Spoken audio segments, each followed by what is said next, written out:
Et bonjour à toutes et à tous, nous sommes de retour aux rencontres des entrepreneurs de France et des universités d'été du MEDEF avec la présidente des régions de France, Carole Delga. Bonjour Madame la Présidente. Bonjour. Hier, dans le discours de la Première ministre et toujours ce matin et même encore au début d'après-midi, on parle de sobriété énergétique ici. C'est un sujet qui vous parle, j'imagine ? Oui, tout à fait. C'est surtout un sujet pour lequel les régions agissent parce que nous avons besoin de consommer moins d'énergie, de produire aussi plus d'énergie renouvelable.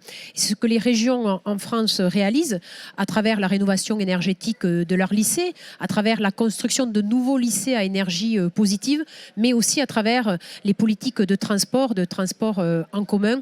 Et hier, j'ai eu le plaisir de réouvrir une nouvelle ligne ferroviaire. Qui avait été fermée pendant 50 ans. Qui était fermée pendant 50 ans. Donc, c'est sur la rive droite du Rhône.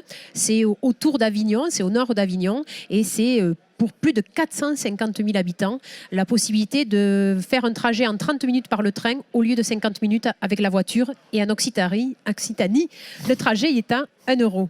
Et vous avez des projets, d'autres ouvertures de petites lignes, maintenant que vous avez la compétence ? Oui, tout à fait. Dans 2 ans, nous allons réouvrir une ligne dans les Pyrénées, en Comminges, Montrégeau-Luchon. Un peu chez vous ? C'est beaucoup chez moi. C'est mon territoire natal. C'est l'accent du Comminges que vous entendez. Et là, cette ligne qui est dans les Pyrénées va être aussi la ligne test pour le train à hydrogène qui sera une première en France. Tout à fait. Et dont l'attraction se construit chez Alstom à Tarbes. Et bien alors justement, merci pour la transition. Alstom en Occitanie, c'est la réindustrialisation du pays qui est en mouvement ? Oui, tout à fait. Les présidents de région, nous avons décidé dans le cadre de notre congrès des régions, le 15 et le 16 septembre à Vichy, d'avoir comme thématique la souveraineté. Et la souveraineté, c'est la question de la réindustrialisation, de la relocalisation. Donc sur tous les sujets de mobilité d'avenir, je le rappelle, les trains à hydrogène en France, ils sont financés aux 2 tiers par les régions, 1 tiers par l'État, mais 2 tiers par les régions. Nous développons vraiment les mobilités de l'avenir, que ce soit pour l'avion vert, que ce soit aussi pour le vélo. Et puis, nous sommes aussi très attachés à retrouver une souveraineté énergétique à travers le développement des énergies renouvelables. La filière hydrogène est fortement portée par les présidentes et les présidents de région. Et puis, bien entendu, toute la question de la souveraineté alimentaire et souveraineté sanitaire qui est aussi indispensable. Bien sûr. Le projet de loi sur les énergies renouvelables qui est censé aussi être à l'ordre du jour d'un prochain Conseil des ministres, vous l'attendez avec impatience ? Oui, je l'attends avec impatience. J'ai pu le dire ce matin à 7h30 parce que je prenais le petit déjeuner avec le ministre Béchu et je l'y ai bien impliqué que... Transition écologique et cohésion des territoires, oui, pour voilà, rappel. Tout à fait, voilà, exactement.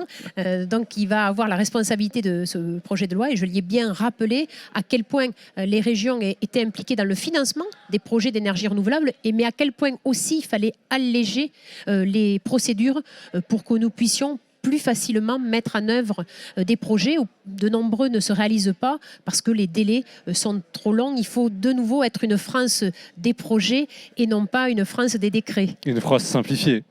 Bien sûr, il faut simplifier, raccourcir, il faut être offensif parce qu'il y a une urgence à agir et les énergies renouvelables, la rénovation énergétique, c'est-à-dire les secteurs du bâtiment, des transports doivent être là aussi bénéficiaires de simplification pour pouvoir amplifier les démarches que les régions portent avec volontarisme. On en oublierait presque le fonds vert d'1,5 milliard d'euros pour les collectivités. On attend un peu quand même les précisions. Oui, on attend les... A priori, c'est dans le budget 2023. Vous en savez plus depuis votre rendez-vous de ce matin ? Non, je n'en sais pas plus. Les annonces vont être faites dans les prochains jours sur les modalités, mais nous sommes très très intéressés parce que je rappelle que les régions sont le premier financeur pour tout ce qui concerne les énergies renouvelables, que ce soit bien sûr sur l'éolien flottant, sur la question de l'hydroélectricité, sur la question de la méthanisation. Et puis nous devons amplifier le mouvement, comme je le disais, sur les transports en commun. Nous défendons un gros plan massif d'investissement et nous soutenons la demande de Jean-Pierre Farandou de 100 milliards d'euros sur les infrastructures ferroviaires. Merci Madame la Présidente, Carole Delga, présidente de Merci Région de France.